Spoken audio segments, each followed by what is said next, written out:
ओम शांति। आज 9 सितंबर 2020 की साकार मुरली। पहले सुनते हैं मुरली के कुछ मुख्य पॉइंट्स। आज बाबा ने कहा, भगवान कहते हैं मीठे बच्चे यह काम नहीं करना, फिर भी उल्टा काम कर देते हैं। उल्टे काम के लिए ही मना करेंगे ना। फिर बाबा ने कहा, अपना पुलिस आदि का काम भी करो, नहीं तो डिसमिस कर देंगे। अपना काम तो करना ही है, आंख दिखानी पड़ती है। जितना हो सके प्रेम से काम लो, नहीं तो युक्ति से आंख दिखाओ, हाथ नहीं चलाना। फिर आगे बाबा ने कहा, सिवाय योग बल के कोई भी कर्मेंद्रियों को बस नहीं कर सकते। योग बल की ही करामत है, तब तो नाम मशहूर है। बाहर से आते हैं यहाँ योग सीखने। अच्छा, अब मुरली सुनते हैं विस्तार से। मीठे बच्चे, हर बात में योग बल से काम लो। बाप से कुछ भी पूछने की बात नहीं है। तुम ईश्वरीय संतान हो, इसलिए कोई भी आसुरी काम न करो। आज का प्रश्न, तुम्हारे इस योग बल की करामत क्या है? उत्तर, यही योग बल है जिससे तुम्हारी सब कर्मेंद्रियां बस हो जाती हैं। योग बल के सिवाय तुम पावन बन नहीं सकते। योग बल से ही सारी सृष्टि पावन बनती है। इसलिए पावन बनने के लिए वह भोजन को शुद्ध बनाने के लिए याद की यात्रा में रहो। युक्ति से चलो, नम्रता से व्यवहार करो। ओम शांति। रूहानी बाप रूहानी बच्चों को समझाते हैं। दुनिया में किसको मालूम नहीं है कि रूहानी बाप आकर स्वर्ग की वह नई दुनिया की स्थापना कैसे करते हैं। कोई भी नहीं जानते हैं। तुम बाप से कोई भी प्रकार की मांगनी नहीं कर सकते हो। बाप सब कुछ समझाते हैं, कुछ भी पूछने की दरकार नहीं रहती। सब कुछ आप ही समझाते रहते हैं। बाप कहते हैं, मुझे कल्प कल्प इस भारत खंड में आकर क्या करना है सो मैं जानता हूं। तुम नहीं जानते, रोज रोज समझाते रहते हैं। कोई भले एक अक्षर भी न पूछे तो भी सब कुछ समझाते रहते हैं। कभी पूछते हैं खान पान की तकलीफ होती है। अब यह तो समझ की बात है। बाबा ने कह दिया है, हर बात में योग बल से काम लो, याद की यात्रा से काम लो। और कहां भी जाओ तो मुख्य बात बाप को जरूर याद करना है और कोई भी आसुरी काम नहीं करना है। हम ईश्वरीय संतान हैं, वो है सबका बाप। सबके लिए शिक्षा यह एक ही देंगे। बाप शिक्षा देते हैं। बच्चे, स्वर्ग का मालिक बनना है। राजाई में भी पोजीशन तो होती है ना। हर एक के पुरुषार्थ अनुसार मर्तबा होता है। पुरुषार्थ बच्चों को करना है और प्रारब्ध भी बच्चों को पानी है। पुरुषार्थ कराने के लिए बाप आते हैं। तुमको कुछ भी पता नहीं था कि बाप कब आएंगे, क्या आकर करेंगे, कहां ले जाएंगे। बाप ही आकर समझाते हैं। ड्रामा के प्लेन अनुसार तुम कहां से गिरे हो, एकदम ऊंचे चोटी से। जरा भी बुद्धि में नहीं आता कि हम कौन हैं। अब महसूस करते हो ना। तुमको स्वप्न में भी नहीं था कि बाप आकर क्या करेंगे। तुम भी कुछ नहीं जानते थे। अब बाप मिला हुआ है तो समझते हो। ऐसे बाप के ऊपर तो नेछावर होना पड़े। जैसे पतिव्रता स्त्री होती है तो पति पर कितना नेछावर जाती है। चिता पर चढ़ने में भी डर नहीं होता है। कितनी बहादुर होती है। आगे चिता पर बहुत चढ़ती थी। यहाँ बाबा तो ऐसी कोई तकलीफ नहीं देते हैं। भला नाम ज्ञान चिता है, परंतु जलने करने की कोई बात नहीं। बाप बिल्कुल ऐसे समझाते हैं जैसे मक्खन से बाल। बच्चे समझते हैं बरोबर जन्म जन्मांतर का सिर पर बोझा है। कोई एक अजामिल नहीं। हर एक मनुष्य एक दो से जास्ती अजामिल है। मनुष्यों को क्या पता पास्ट जन्म में क्या क्या किया है। अभी तुम समझते हो पाप ही किए हैं। वास्तव में पुण्य आत्मा एक भी नहीं है। सब है पाप आत्माएं। पुण्य करे तो पुण्य आत्मा बन जाए। पुण्य आत्माएं होती है सतयुग में। कोई ने हॉस्पिटल आदि बनाई सो क्या हुआ, सीढ़ी उतरने से थोड़ी बच जाएंगे। चढ़ती कला तो नहीं होती है, चढ़ती कला तो नहीं होती है ना, गिरते ही जाते हैं। यह बाप तो ऐसा विलवेड है जिस पर कहते हैं जीते जी नेछावर जाए, क्योंकि पतियों का पति बापों का बाप सबसे ऊंच है। बच्चों को अभी बाप जगा रहे हैं। ऐसा बाबा जो स्वर्ग का मालिक बनाते हैं, कितना साधारण है। शुरू में बच्चियां जब बीमार पड़ती थी तो बाबा खुद उन्हों की सेवा करते थे। अहंकार कुछ भी नहीं। बाप दादा ऊंच ते ऊंच है। कहते हैं जैसे कर्म में इनसे कराऊंगा या करूंगा, दोनों जैसे एक हो जाते हैं। पता थोड़ी ही पड़ता है बाप क्या करते हैं, दादा क्या करते हैं। कर्म अकर्म विकर्म की गति बाप ही बैठकर समझाते हैं। बाप बहुत ऊंच है। माया का भी कितना प्रभाव है। ईश्वर बाप कहते हैं ऐसा मत करो तो भी नहीं मानते हैं। भगवान कहते हैं मीठे बच्चे यह काम नहीं करना, फिर भी उल्टा काम कर देते हैं। उल्टे काम के लिए ही मना करेंगे ना। लेकिन माया भी बड़ी जबरदस्त है। भूले चुके भी बाप को नहीं भूलना है। कुछ भी करे, मारे अथवा कूटे, ऐसा कुछ बाप करते नहीं है। परंतु यह एक्सट्रीम में कहा जाता है। गीत भी है तुम्हारे दर को कभी नहीं छोड़ेंगे, चाहे कुछ भी कहो। बाहर में रखा ही क्या है। बुद्धि भी कहती है जाएंगे कहां। बाप बादशाही देते हैं, फिर थोड़ी कभी मिलती है। ऐसे थोड़ी है दूसरे जन्म में कुछ मिल सकता है। नहीं, यह पारलौकिक बाप है जो बेहद सुख धाम का तुमको मालिक बनाते हैं। बच्चों को दैवी गुण भी धारण करने हैं, सो भी बाप राय देते हैं। अपना पुलिस आदि का काम भी करो, नहीं तो डिसमिस कर देंगे। अपना काम तो करना ही है। आंख दिखानी पड़ती है। जितना हो सके प्रेम से काम लो, नहीं तो युक्ति से आंख दिखाओ। हाथ नहीं चलाना है। बाबा के कितने ढेर बच्चे हैं। बाबा को भी बच्चों का होना अर्थात ख्याल रहता है ना। मूल बात है पवित्र रहना।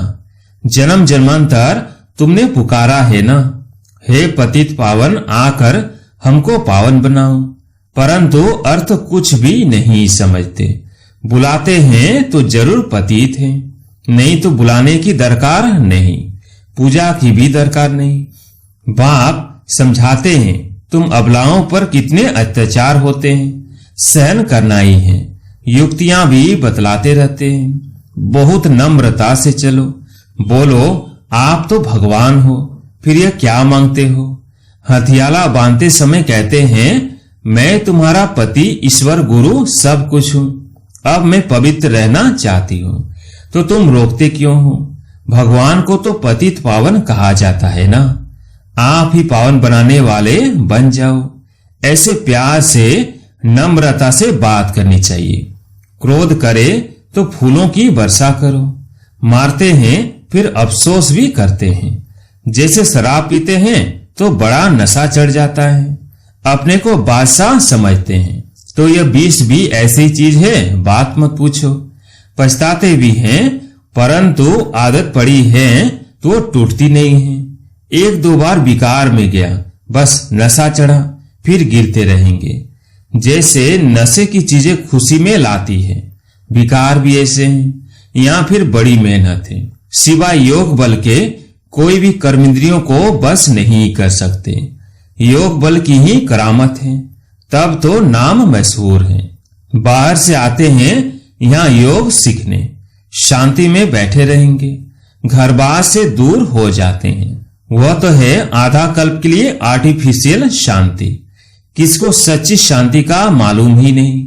बाप कहते हैं बच्चे तुम्हारा स्वधर्मी है शांत। इस शरीर से तुम कर्म करते हो। जब तक शरीर धारण न करे तब तक आत्मा शांत रहती है, फिर कहां न कहां जाकर प्रवेश करती है। या तो फिर कोई कोई सूक्ष्म शरीर से धक्के खाती रहती है। वो छाया के शरीर होते हैं, कोई दुख देने वाले होते हैं, कोई अच्छे होते हैं। यहाँ भी कोई भले मनुष्य होते हैं, जो किसको दुख नहीं देते हैं, कोई तो बहुत दुख देते हैं। कोई जैसे साधु महात्मा होते हैं। बाप समझाते हैं, मीठे मीठे सिकिलधे बच्चों, तुम 5000 वर्ष के बाद फिर से आकर मिले हो। क्या लेने लिए? बाप ने बताया है तुमको क्या मिलने का है। बाबा आपसे क्या मिलना है, यह तो प्रश्न ही नहीं। आप तो हो ही हेवनली गॉड फादर, नई दुनिया के रचयिता, तो जरूर आपसे बादशाही मिलेगी। बाप कहते हैं थोड़ा भी कुछ समझ कर जाते हैं तो स्वर्ग में जरूर आ जाएंगे। हम स्वर्ग की स्थापना करने आए हैं। बड़े से बड़ा आसामी है भगवान और प्रजापिता ब्रह्मा। तुम जानते हो विष्णु कौन है और कोई को भी पता नहीं है। तुम तो कहेंगे हम इनके घराने के हैं। यह लक्ष्मी नारायण तो सतयुग में राज्य करते हैं। यह चक्र आदि वास्तव में विष्णु को थोड़े ही है। यह अलंकार हम ब्राह्मणों के हैं। अब यह नॉलेज है, सतयुग में थोड़ी ये समझाएंगे। ऐसी बातें बताने की कोई में ताकत नहीं है। तुम इस 84 के चक्र को जानते हो, इनका अर्थ कोई समझ न सके। बच्चों को बाप ने समझाया है, बच्चे समझ गए हैं। हमको तो यह अलंकार सौंपते नहीं। हम अभी शिक्षा पा रहे हैं, पुरुषार्थ कर रहे हैं, फिर ऐसे बन जाएंगे। स्वदर्शन चक्र फिराते फिराते हम देवता बन जाएंगे। स्वदर्शन चक्र अर्थात रचयिता और रचना के आदि मध्य अंत को जानना है। सारी दुनिया में कोई भी यह समझा नहीं सकते कि सृष्टि का चक्र कैसे फिरता है। बाप कितना सहज कर समझाते हैं। इस चक्र की आयु इतनी बड़ी तो हो नहीं सकती। मनुष्य सृष्टि का ही समाचार सुनाया जाता है कि इतने मनुष्य हैं। ऐसे थोड़ी बताया जाता है कि कछुए कितने हैं, मछलियां आदि कितनी हैं। मनुष्यों की ही बात है। तुमसे भी प्रश्न पूछते हैं, बाप सब कुछ बतलाते रहते हैं, सिर्फ उस पर पूरा ध्यान देना है। बाबा ने समझाया है योग बल से तुम सृष्टि को पावन बनाते हो, तो क्या योग बल से खाना शुद्ध नहीं हो सकता है? अच्छा, तुम तो ऐसे बने हो, फिर कोई को आप समान बनाते हो।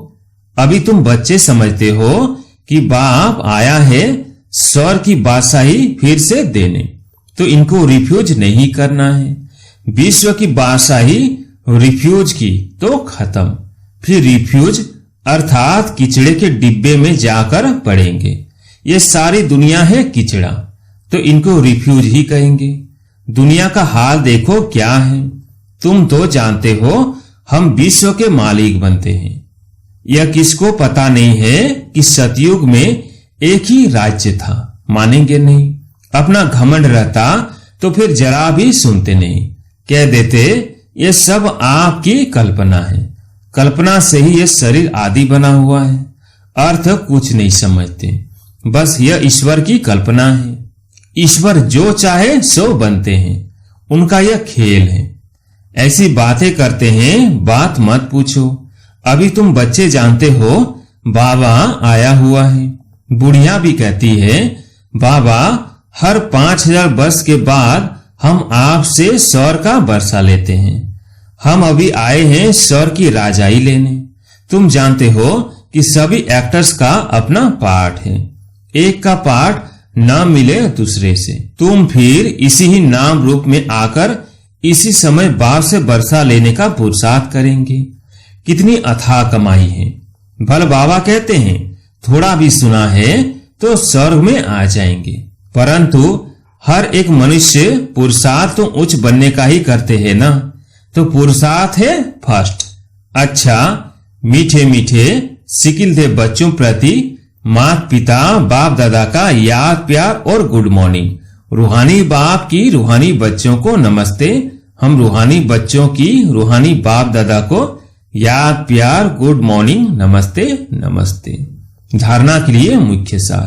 पहला, जैसे बाबा बच्चों की सेवा करते हैं, कोई अहंकार नहीं, ऐसे फॉलो करना है।